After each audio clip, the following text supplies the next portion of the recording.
Hi guys, my vlog tonight is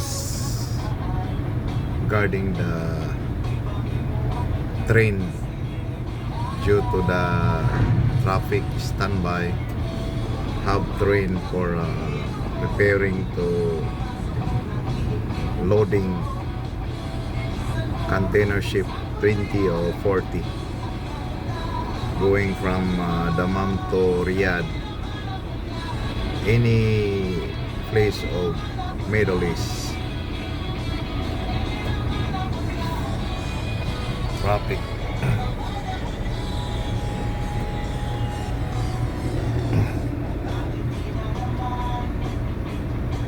Collecting the container pull box 20 40 pots, 20 pots and 40 pots, 45 pots.